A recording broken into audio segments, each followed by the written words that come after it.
Well, g'day and welcome to the Concrete Connection Project podcast. This is episode 14, down, trying to perform and create on every single street of the Adelaide CBD, raising money and awareness for mental health and the mental health charities that are supporting people that are struggling. And this is street 145 out of 577.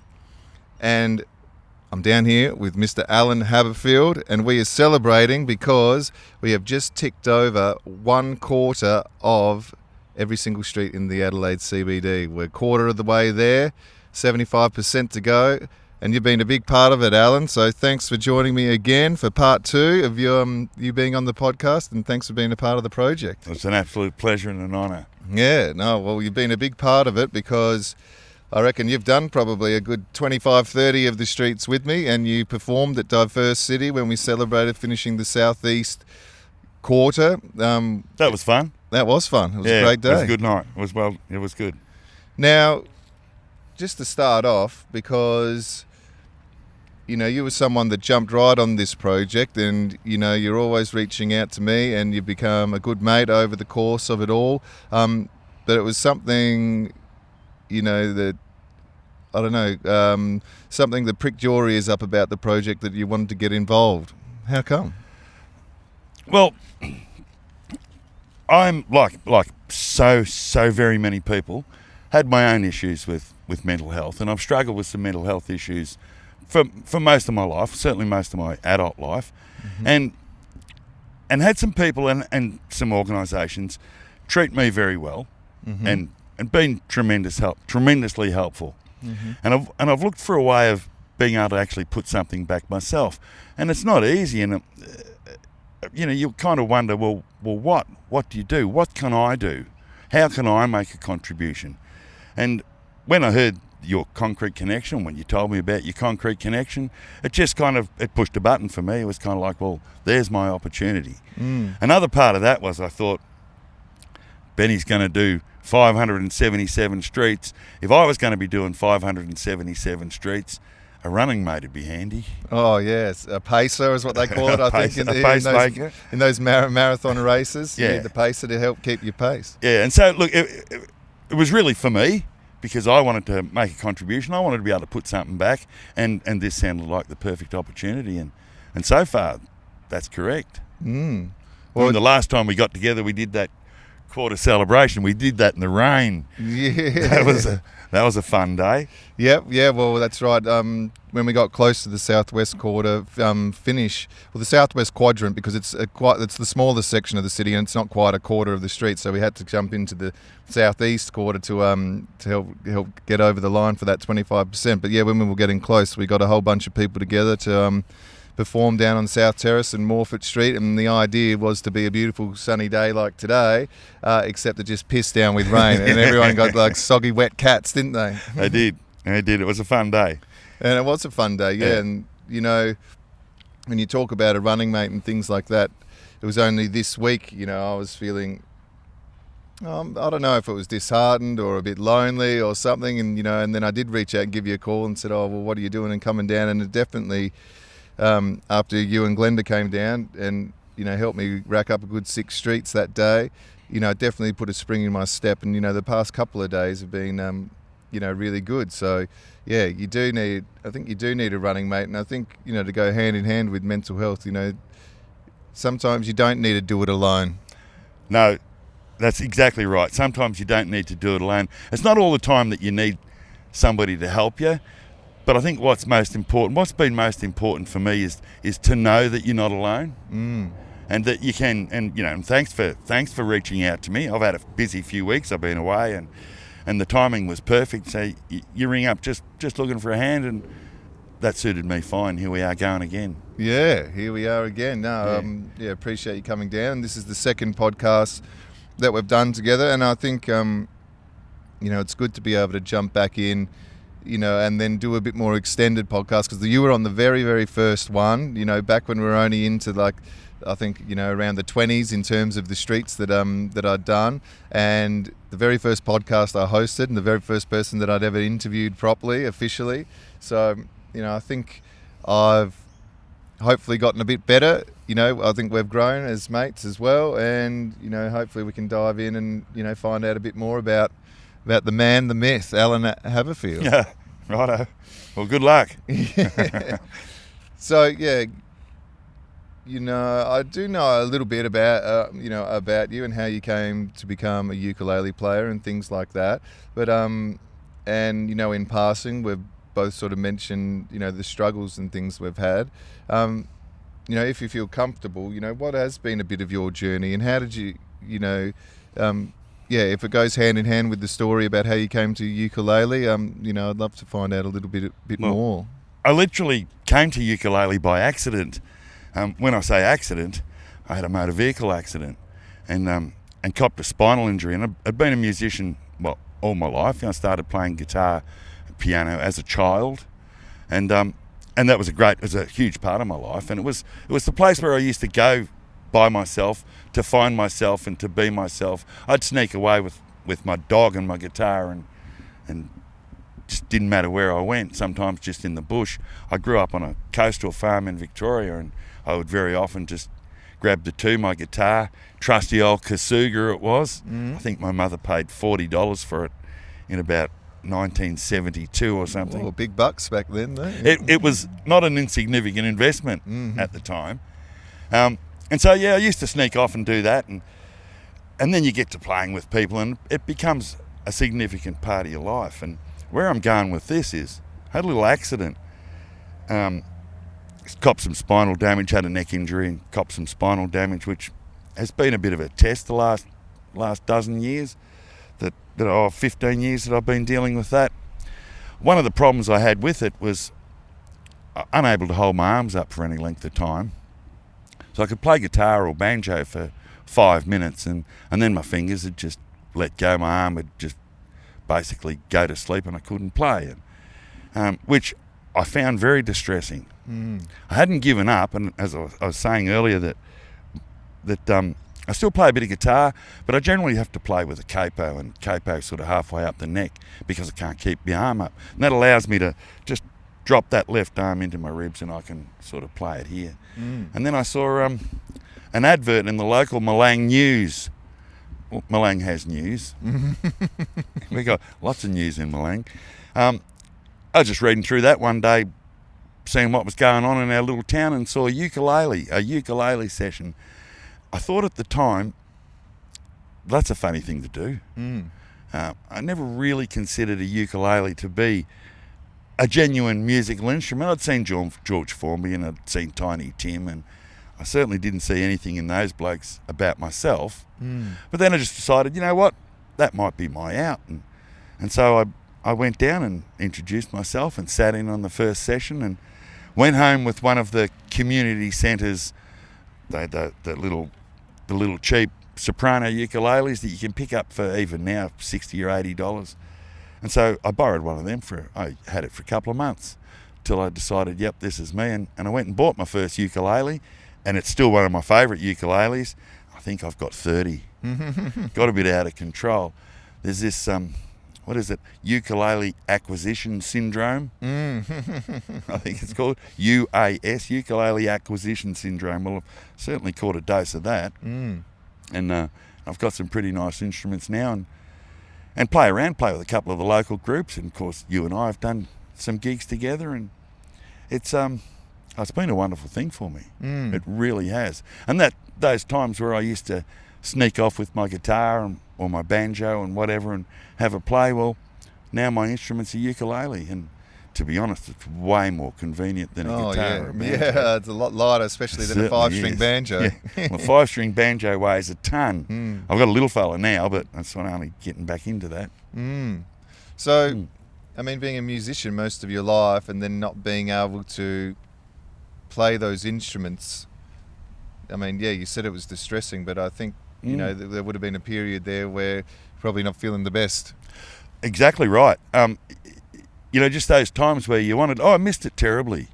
I missed it terribly. And it was just so frustrating that I couldn't play, a couple of songs. I could play a couple of songs on my own, and then I'm done. And it just flat out doesn't work. You can't even push through because fingers don't work, and you kind of do need your fingers working. Yeah. And the ukulele's just been, without any religious connotation, it's been a godsend to me. It's it's changed everything for me, really has. Yeah, well, I mean, I think we probably cut from the same cloth a bit in terms of that, probably didn't see it as, an instrument to begin with. No. There's a lot of stereotypes attached, well, with a lot of things in society, but, particularly the ukulele, for me it was always, a toy, always you are my sunshine, somewhere over the rainbow, all that sort of thing. But, when you dive into it, really, it's a guitar without the two lowest strings with a capo on the 5th fret. Well, it's one of the things I say to the people that come into our groups and to the people that I'm helping to learn and to play is when you look at a ukulele, the first thing you think of is it looks like a small guitar with 4 strings.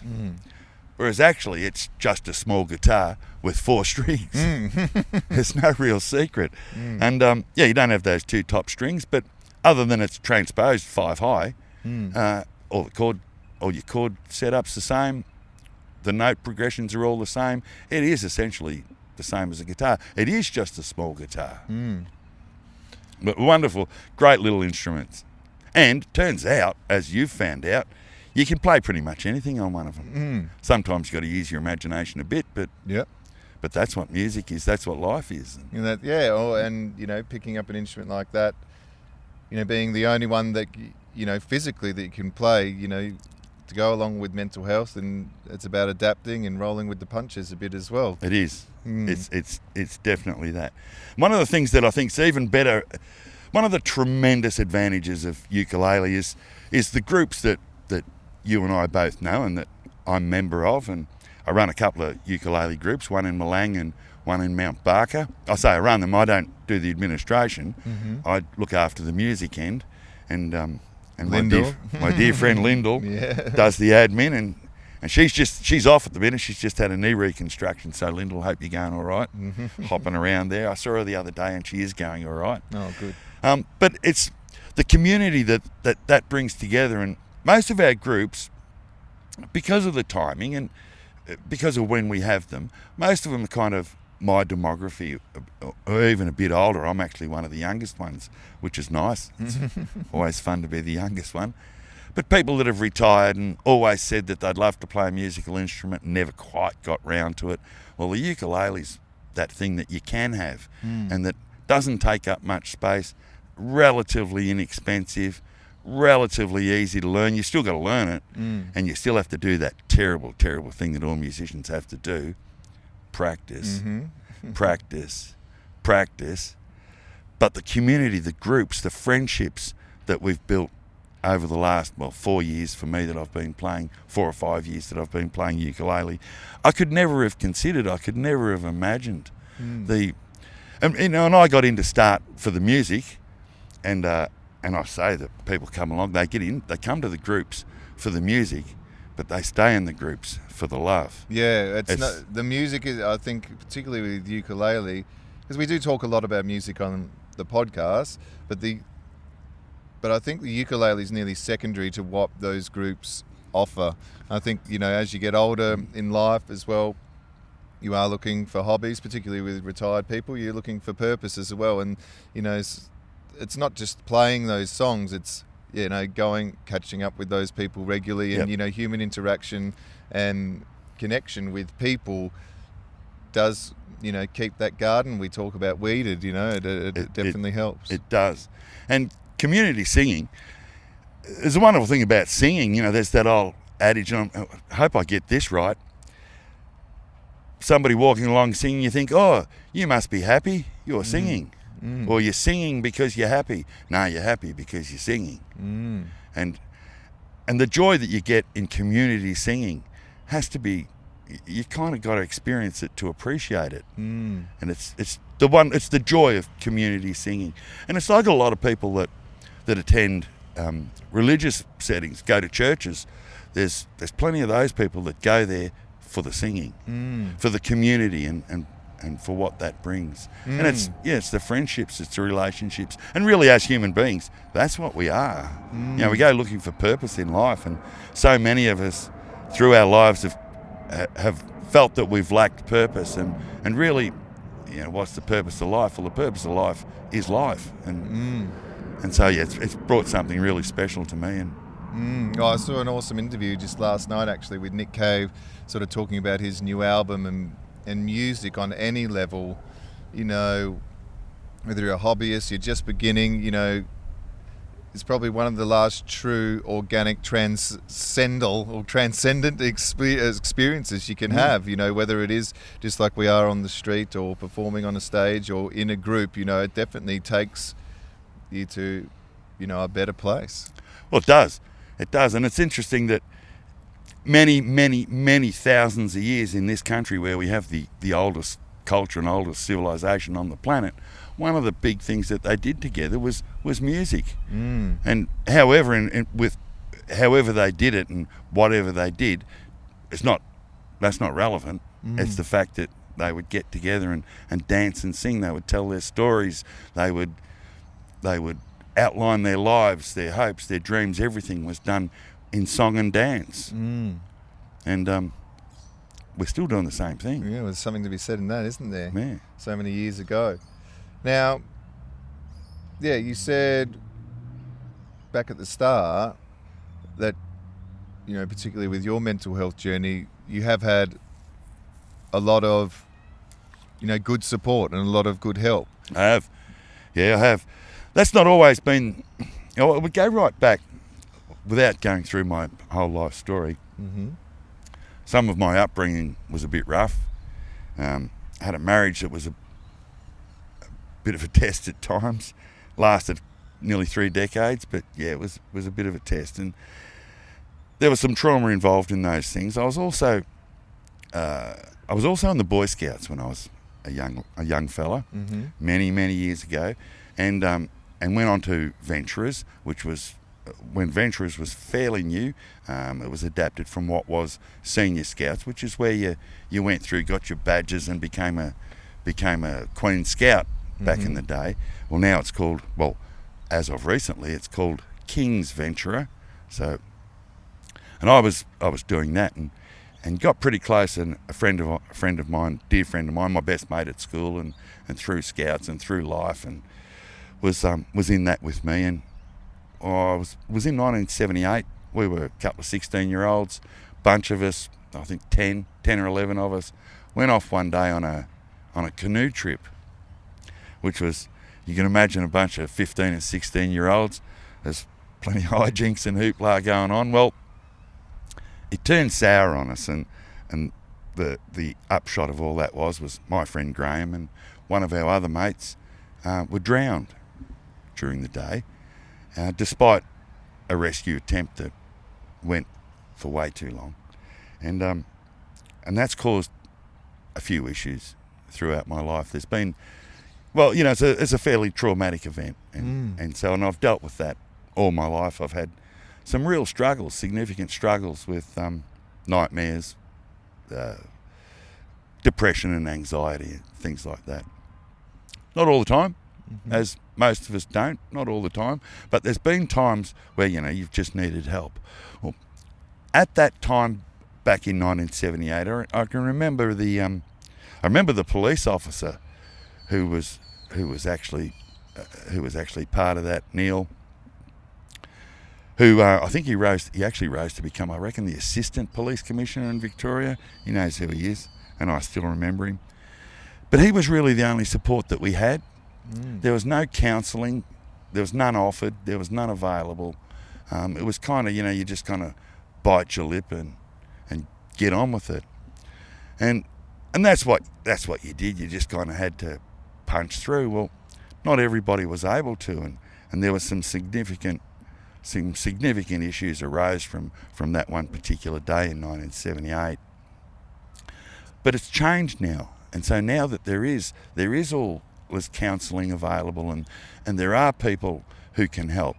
And one of the things that I think has changed, the most important thing that's changed, is blokes like you and I can now say to each other, we can now ask each other, you know, how you going? And we have the "Are you okay?" days and the blue trees and things like that, where we can actually say to our mates, say to our men friends, you know, hey, how you going, mate? And I don't mean like, you know, how you going, mate, but how you going, mate? Are you going okay?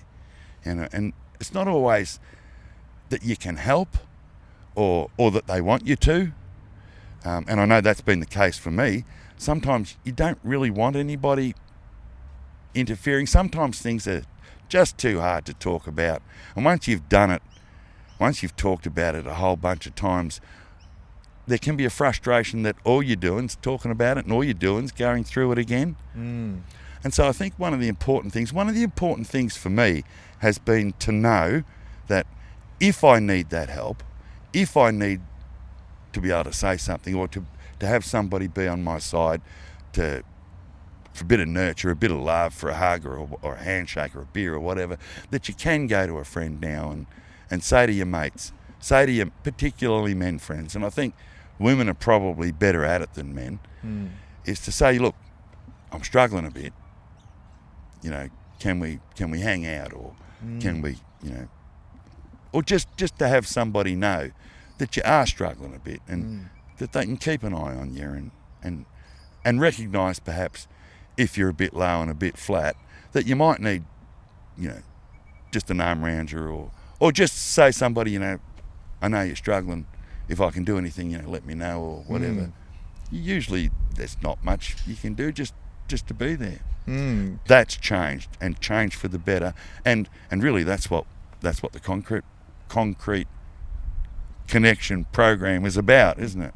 Yeah, well, that's it. Well, I mean, you know, sitting down with you and then sitting down with other mates who, I mentioned to you before, like, I find it, really hard to talk without the microphone, but with the chats that I've had with my mates in these interview processes, you know, slowly reducing that stigma and then helping me become a better talker as well without the microphone as well, and opening up and chatting with a mate. But just sort of saying about, and I can't speak for women, obviously I'm not a woman, but that's particularly why things like the men's shed was created. Yeah. Because men do find it hard to just go, look, mate, I am struggling, or opening up a bit. And, the men's shed was created because there's a bit of science behind it, that men would often talk more when they're side by side like this, both looking out. And then when they had a project to work on in front of them, they didn't find it as uncomfortable as going eye to eye, So they had, a lawnmower needed to be fixed, or they're going to create something for the community. So working side by side would start breaking down those barriers a little bit. When they had a task at hand, then the conversations would start. Yeah. So there is options. Well, the men's shed, where two blokes can stand beside each other at a desk building chairs or trains or whatever they're doing, without actually standing there staring at each other, but whilst doing what they're doing, can have a chat, a meaningless, meandering sort of a conversation while they're going along. And it reminded me of a friend that I had in Melbourne, many years ago, over 40 years ago, when I was probably a teenager, 18, 19, 20-year-old, doing an apprenticeship. And my old mate Daryl and I used to every so often go to the pub, and Daryl had his own story and his own issues, and so we used to get together and go to the pub. We could go and sit at a bar, have a couple of beers, not say a word to each other, and then just wander off, and always think that was worth doing. That was worth doing. That just to be there and to know that each other needs the other there, but we don't have to talk, or we didn't have to talk, or we didn't feel like it, or of course it wasn't what you did then either. That's changed, and thankfully that's changed. Well, I did an interview with a lady named Emma, who is a retired mental health professor, and she said silence can be good. Silence, we're always looking to fill conversations or fill the gaps, but sometimes just sitting there in silence is helpful. Yeah. Yes, it is. Yeah. And I don't know if you've ever seen I don't recall what particular United States television station it was, but they used to run every night. They would run the soldiers that they'd lost in the Middle East or in the Afghani or Kuwait or wherever they were, Iraq wars.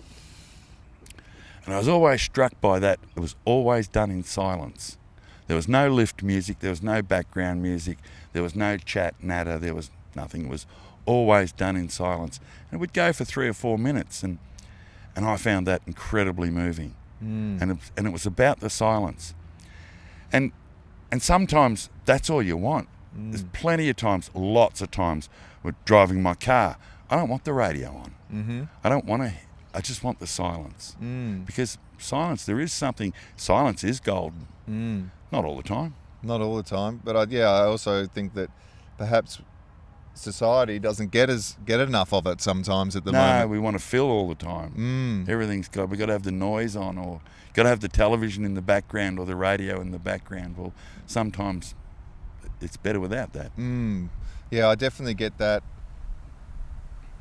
Yeah, even if you've been playing music or recording music or, at a gig or something, generally it's silence on the way home because you've been stimulating yourself so much, taking it all in. Sometimes it's a nice cleanse, and I've started doing that running now as well, because I'd get up in the morning straight away. I'm stimulating myself. I'm not, don't have that silence. So yeah, I can definitely agree with that, and maybe we all need to get a little bit more silence sometimes. Yeah, a bit. There's nothing wrong with a bit of alone time. I treasure my alone time. I don't want to be alone all the time, but there are times where you just want to be alone. You just want to be quiet, and oftentimes that involves a ukulele, which is not always quiet. But I reckon there's a quote in there somewhere, a good bit of advice. I don't want to be alone all the time, but I like my alone time. Yeah, that's a good one. And so it's about balance, isn't it? It's about balance, and about having that balance available, that if you need a chat, a beer, an arm around you, or put your arm around someone else, and then you can do that. And to know that it's available is tremendously important, has been for me. Don't always seek it, but to know that it's there. And that's one of the great sadnesses that I see, even in some of the streets that we've done here in Adelaide. And some of the people that are wandering around that are just on their own and lonely, and all they want to do is have someone smile, is to have someone say hello, perhaps a touch, just to acknowledge that they're there, and and that they exist, and that they're important, and that loneliness can be crippling. Yeah, no, and that's something that Emma mentioned as well. Just seeing someone. It might be those, the people that we've seen out in the street that are struggling for a home or struggling for money and things like that, just to be, seen, noticed, recognised that they do exist. Yeah. Yeah. And sometimes the advice you get from people, somebody says something to you, from personal experience, say something to you where they're not trying to be insightful, or they're not trying to be philosophical, or they don't even know that you're struggling. But just that one word, that kind word, or a bit of encouragement, or a show of love somehow can make all the difference in your day. And I try and do that, when I can, smile, say hello to somebody, because I know how important that's been to me and to others. Just that little bit of connection. Yeah, well, that's it, the concrete connection. Concrete connection. Yeah, well, we're celebrating. It's we're a quarter of the way there. What do you see? What do you see for the future of the connection? Like, what's your involvement going to be? What do you feel like doing?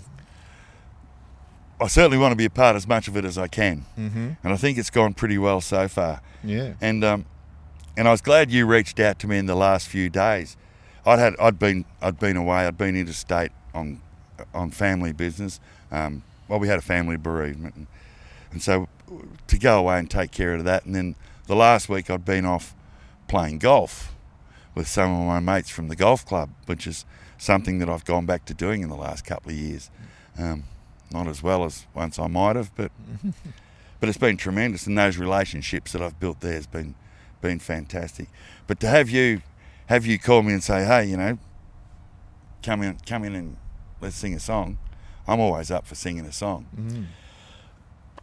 I want to be part of the connection. Obviously, I live towards 100 kilometres from here. Yeah. So it's a bit of a trek, and I can't be here every day. But it's, you know, any time that I can, I'd like to be down here and knock off a few of these streets. And the thing that I thought to myself, and that I didn't say to you, and I hadn't, well, perhaps I'm going to say it now, is that, all right, you've undertaken this 577 streets of Adelaide.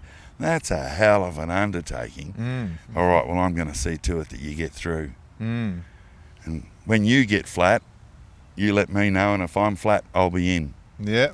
And so between us, this is your show, and I'm not, but I'll be part of it. Yeah, well, I want to make sure we get through this. I definitely appreciate you, you know, coming down, because it isn't, you know, isn't just, you know, around the corner or anything like that. So making the journey down, and you know, I think thing I like about when you come down is, like, maybe you're not as scared as I am just to bust out. And you know, we pulled up the other day, you know, right outside the doors of the you know, the Cooper's Ale House bottle shop entrance, and then we're like, oh, we're just going to play here. Oh yeah, what's the worst they're going to do? Tell us to move. I'm like, Yeah. True. And you know, from that, only just the other day, and I've had 2 real good days, and you know, sometimes I journey around, and then I'll find the quietest spot, and I'm like, and then, you know, that was happening, and I'm like, oh, I'll just find the quietest spot, play down here, play my 20 minutes, take a Polaroid and sign it off. And you know, I think, yeah, just even after the other day, I've become a bit more braver, and I pulled up, I was at this art gallery, and I walked in, and I said, you know, I'm going to just ask if I can play out the front here, and went in with some flyers. You know, they loved the idea of the project. We changed details. Oh, we do gigs here. You know, it was just I don't know, it was just by chance that it was just after I had that kick up the butt, get a bit more brave, and then, you know, probably got a gig out of it, got a free coffee out of it, pulled up, and, you know, the guy was out there, you know, filming it. And it was just, you know, a great moment, yeah, because and you know, you got a big bellowing voice. It's not as if we're just quietly on that corner as well. So we're really making a scene, and That's you know, correct. And yeah, it's just been, you know, it's just good, and just, you know. Some people walk past. Some people walk past, look and smile, and walk past. Some stop and can't believe what they're seeing. You know, like, what are you doing standing here on the street? And that's what we're doing, is standing here on the street singing a song for no apparent reason. And the ones that ask, well, we fill them in on what we're doing, and everybody's just delighted, aren't they? And Yeah. and people love to hear music. You know, you can turn your radio on, you can turn your television on. We got CDs and Bluetooths and all. You can do that, but to actually see a couple of clowns standing on the street there, playing ukuleles, singing some silly song, having a great old time, it does lift hearts. And people do enjoy it.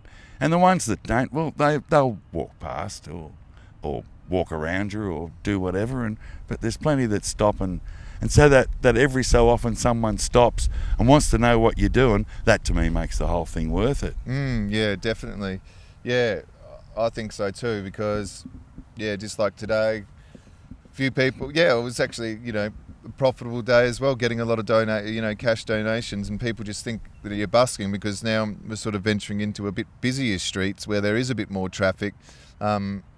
But then you're like, oh, well, hold on a sec, this is what I'm doing. And, you know, every single person that finds out about it is, you know, amazed and delighted. So it is, you know, it is those one-on-one interactions that I think are more beneficial than rather than just busting down to Rundle Mall and just playing just for the sake of money. I think it's, you know, more for the sake of that connection, I think. Yeah, one of the things that I've worked out over my life is, well, so far, is that it is, when you give something, you actually get probably more than you give. You can't outgive yourself. The more that you give, the more that you get, and the more that, you know, we play. Well, I'm saying again, we play for people, or we're just playing. Someone stops, and they get something out of that. I feel like I get more. And then of course you got to put more back in, because you've got more back, and that's that. All of a sudden you're giving but getting more. And it's there is a I think it's probably in the Bible to give is more divine than to receive. Probably something like that. Yeah, I should know something more about those things, but I don't. But it's true. It is actually true. You can't outgive yourself. The more you put into any community pursuit, the more you get out of it, and you'll often find that you get more out of it than you could ever put in. It's just that cycle, and it works. I don't know how it works or why it works, and to be honest, don't care. Don't care. It does. So just keep doing it. Yep, that's right. Yeah, well, sometimes, I've definitely been told to me, don't figure out the why all the time. You don't need to know why things work. If they're working, keep it going. It's kind of like gravity, isn't it? You don't have to understand gravity, but, climb up that tree and hop out. It'll work. Yeah. Don't worry about that. It's always worked. Oh, there was a very brief time in the 60s. But the rest of the time it's worked. Yeah. Yeah. Well, Alan, I appreciate, we are, opening up about, definitely your mental health, and particularly that that event in your life. So I really do appreciate it. I appreciate you coming down all the way from Malang.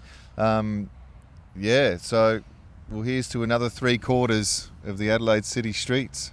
There's a bit to do yet. There's a bit to do yet. If you've been enjoying the podcast and what we've been doing with the Concrete Connection project, please make sure you jump onto the link and donate if you can. If you can't, then please, spread this podcast around or spread the GoFundMe link to anyone that might be interested.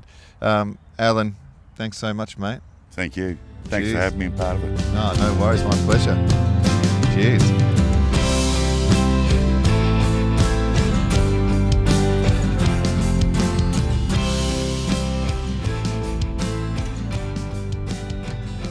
It's a lovely little park.